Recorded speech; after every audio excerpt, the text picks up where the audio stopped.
नमस्कार। आज हम ऋग्वेद से जुड़े एक बहुत ही दिलचस्प पहलू पर बात करने वाले हैं। ऋग्वेद, विश्व कल्याण के विचार। इस स्रोत में कई बातें हैं, पर आज एक खास सूत्र पर हमारा ध्यान रहेगा। ये सूत्र शायद कई लोगों ने सुना भी हो।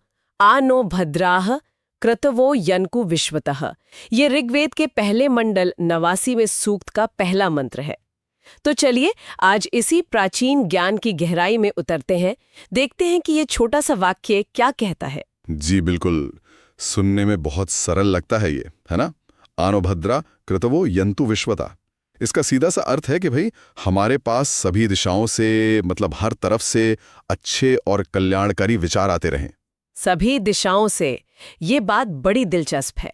इसका मतलब तो ये हुआ कि ज्ञान या अच्छे विचारों पर किसी एक का हक नहीं माना गया है, किसी खास जगह या व्यक्ति का। हाँ बिल्कुल। लेकिन क्या इसका मतलब ये है कि हर तरह के विचार को बिना सोचे समझे बस आने दे? नहीं, ये बहुत अच्छा सवाल उठाया आपने। यहीं पर वो दूसरा हिस्सा काम आता है, भद्रा कृतवहा। भद्रा मतलब जो कल्याणकारी हो, शुभ हो, नेक हो, और कृतवह मतलब विचार, संकल्प या कर्म भी कह सकते हैं। तो ये मंत्र हर विचार को आंख बंद करके अपनाने को नहीं कहता। ये कहता है कि सिर्फ उन विचारों का स्वागत करो जो अच्छे हों, नैतिक हों, सबके लिए फायदेमंद हों। अच्छा, तो मतलब इसमें एक तरह का चुनाव, एक विवेक भी शामिल है। सिर्फ खुलापन नहीं, बल्कि सही गलत, अच्छे बुरे में फर्क करने की बात भी है। बिल्कुल सही। ये एक तरह से क्या कहते हैं, एक इंटेलेक्चुअल और मॉरल फिल्टर लगाने की बात है।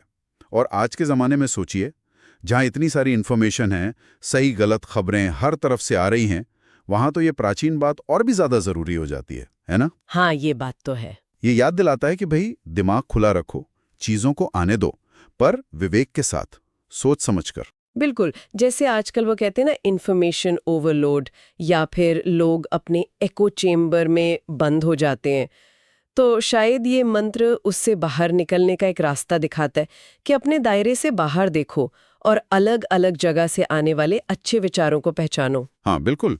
और विश्वता का मतलब सिर्फ पूरा पश्चिम उत्तर दक्षिण नहीं है। इसका मतलब हो सकते हैं हर संभव स्रोत, जैसे अलग अलग कल्चर, अलग फिलॉसफी, लोगों के अलग अलग अनुभव, यहाँ तक कि हमारे अपने अंदर जो नए अच्छे विचार उठते हैं वो भी। ये एक तरह की बौद्धिक विनम्रता भी सिखाता है, कि भाई हमें सब कुछ नहीं पता और सीखने की गुंजाइश हमेशा है। तो ये ऐसा नहीं है कि बस बैठे हैं और विचार आ रहे हैं। इसमें एक सक्रियता भी है, उन्हें खोजना, उनको परखना। निश्चित रूप से ये एक एक्टिव प्रोसेस है। दुनिया को एक बड़े नजरिए से देखना, ये समझना कि अच्छे आइडिया कहीं से भी आ सकते हैं और उन्हें अपनाने में ही हमारा और समाज का भला है। ये उस जमाने की, मतलब वैदिक काल की एक आत्मविश्वास वाली सोच भी दिखाता है कि नए विचारों से डरना नहीं, उनका स्वागत करना है। लेकिन ये सुनने में जितना सीधा लगता है, असलियत में क्या ये चुनौतीपूर्ण नहीं होता होगा? खासकर तब जब कोई नया विचार हमारी पुरानी सोच या मान्यताओं से बिल्कुल अलग हो। और फिर भद्र यानी कल्याणकारी क्या है, ये कौन तय करेगा? ये भी तो थोड़ा सब्जेक्टिव हो सकता है ना।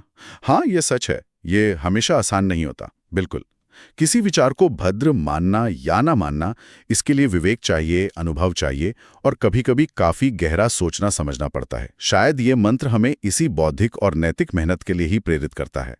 ये हमें अपनी सोच पर सवाल उठाने और दूसरों के नजरिए को समझने की हिम्मत देता है, भले ही वो शुरू में हमें अजीब लगें।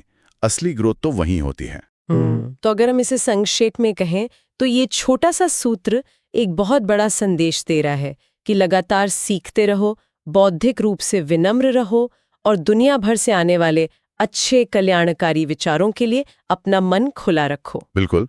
और देखिए, ये विचार कितना यूनिवर्सल और टाइमलेस है, मतलब हर जमाने के लिए सही। जी। ज्ञान और अच्छे विचारों को हर दिशा से लेने की ये बात आज की दुनिया में जहां इतने मतभेद हैं, शायद पहले से भी ज्यादा जरूरी हो गई है। जी। ये दिखाता है कि अलग अलग नजरियों को समझने की इच्छा कितनी पुरानी है। हाँ, तो संक्षेप में यही कि खुले मन से लेकिन समझदारी से अच्छे और कल्याणकारी विचारों को अपनाना चाहिए, चाहे वो कहीं से भी आए हों।